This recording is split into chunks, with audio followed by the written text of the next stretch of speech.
Well, Endeavours was started first. When he was in high school, he took art classes from a neighbor. And the local art supply store had gone out of business, I think 2 years before I graduated from high school. And there was a little store downtown that replaced it, but it often had no white paint. And the prices were really, really, really high. He wanted to open an art store and carry some of the cool stuff you could use when you were an artist. I knew that demand existed for art materials, and it had existed. There had been an art supply store in Fredericton from 1968 to 1992. So I really didn't need to do a whole lot of market research on whether there was a market here. I just needed to know that it was probably a smaller market than what the previous store could sustain. He saw a niche, I guess, and capitalized on it. But also, I think it had something to do with not wanting to go to school.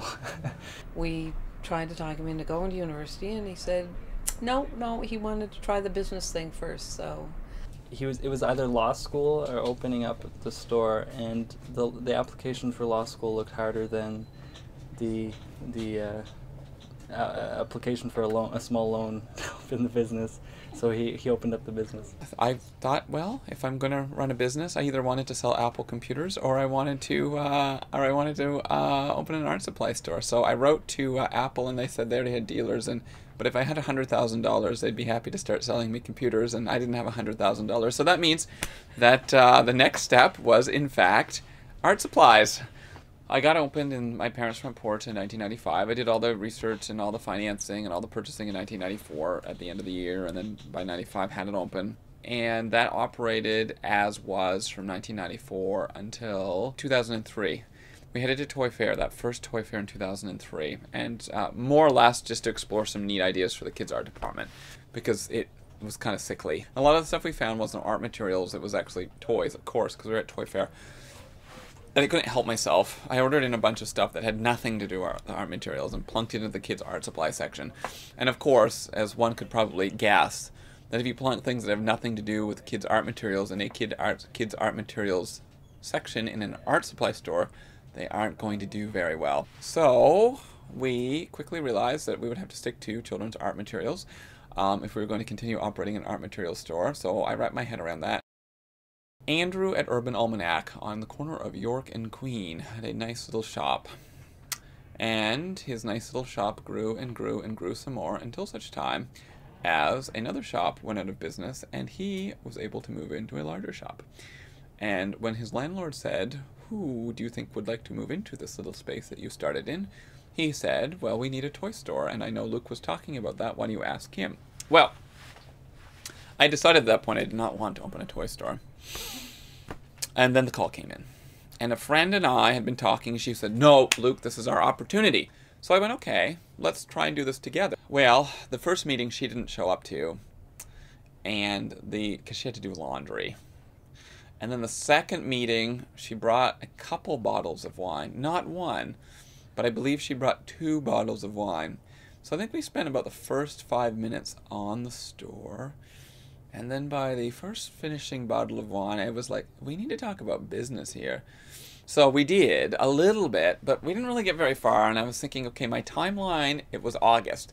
My timeline to be open was November 1st. So sadly, I had to throw my business partner to the curb even before we got started on the planning section, because it just wasn't happening. So the planning started in August, and we had a fully functional store November 7th.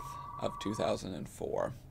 We had done not to toot our own horn, but we had done a bang-up, amazing marketing job opening that store, which we couldn't have predicted the demand. There was at some points that December, well, actually even just after the opening, there would be lineups of 30 people waiting to get into the store. It was utterly amazing.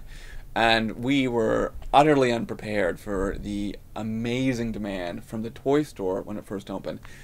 We were equally utterly unprepared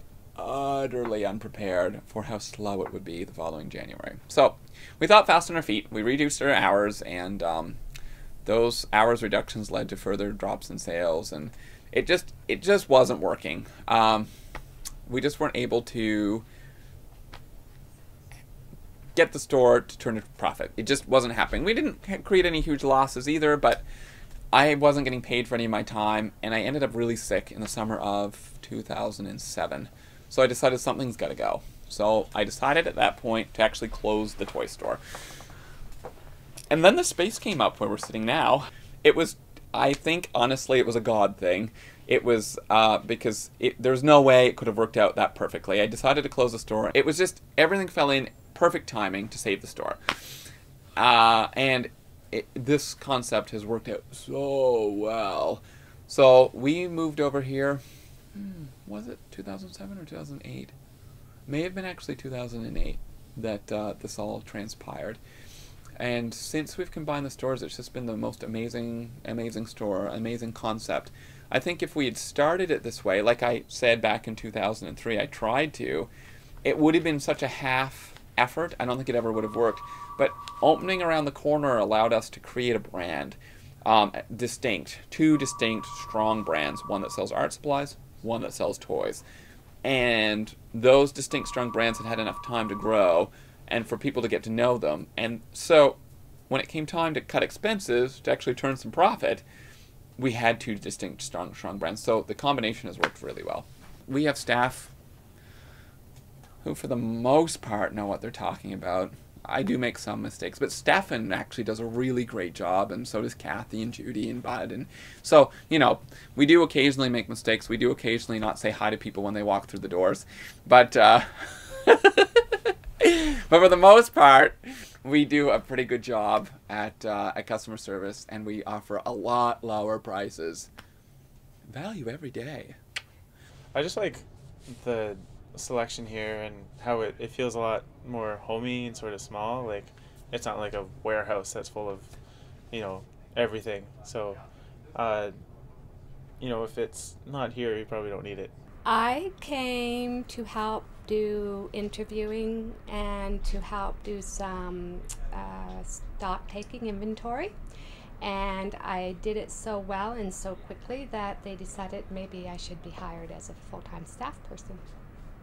Basically, I hung around until they put me to work, and then I started asking for money. I'll tell you, the worst way to select an employee, in my experience, is to put an ad out there and ask for resumes to come in, and then dig through the resumes and pick out 12 resumes based on who can spell and who can't, and who's witty and who's not. And then once you narrow it down to 12, digging through that with the rest of your staff, and then interviewing 6 of them, although group interviews are a lot of fun, extraordinarily ineffective. They are fun. Cruel, but fun. And then interview people, and no matter what your interview process is, I'm telling you, you're going to screw it up. Probably the best way that we have hired staff has been through either high school co-op or knowing someone or having someone pester us so badly that when it comes to actually hiring someone, you know that you'll be in such deep, deep trouble if you don't hire the person who's pestered you. So he's my youngest kid. And I told him, well, you know, my mother job is done when you're done high school because, you know, you're grown and that. And I said, I'm willing to help you any way I can. So that's how I got my job.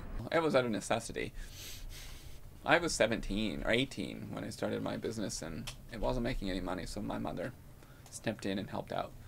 The community that's here, the employees, is something that's fantastic. And I mean, there is a family. I mean, Luke's parents work here, not too often, but a couple times a week, and they kind of they're a bit of a extra parent for everybody that's working here. I have a lot of friends who work here actually, and I've gotten to know Luke quite well. I just like the customers that come in and want to just share of themselves, and while you're helping them out, they just begin to build a little bit of a customer relationship. I love working here. It's my favorite entertainment and social life, and I get to meet people of all ages. We get a lot of artists with strong views that will come in and talk about talk about the various conspiracies. I had one person tell me about the Russian mob that was in charge of Fredericton. Some of what she was saying was very valid, and it was kind of strange because we were having, it was like 2 levels of conversation, one about pens, very down to earth, and then all of a sudden she'd go on about the Russian mob. One lady in particular, she came up from St. John, and she goes to Chicago, I think, or someplace like that, for the winter. And I thought, that's pretty cool to take an 1.5-hour drive to come up. And I don't think she even bought anything. She just came up to say, so good to see you guys, and goodbye. I'm heading back to Chicago, and I'll see you in the spring. We have some kids that come in that just like to play with the toys, and they're always engaging with you and wanting to see what things they can try out. Luke is an excellent boss. The opportunities that I get are, I'm basically getting a business course, because he doesn't want me to, I'm not just being a cashier, and he doesn't want me to just be a cashier. I've been working on projects this summer, self-directed, but with some guidance from Luke, obviously, to build an online presence for the store. We're working on just like the Facebook and the Twitter, but also YouTube channel, which we have 1 video, and hopefully soon to be more. And working to build a community, or more of a community around the store, online and offline. Doing some demos and that sort of thing. So it's really great to get that exposure. Well, I learned a lot of really valuable lessons.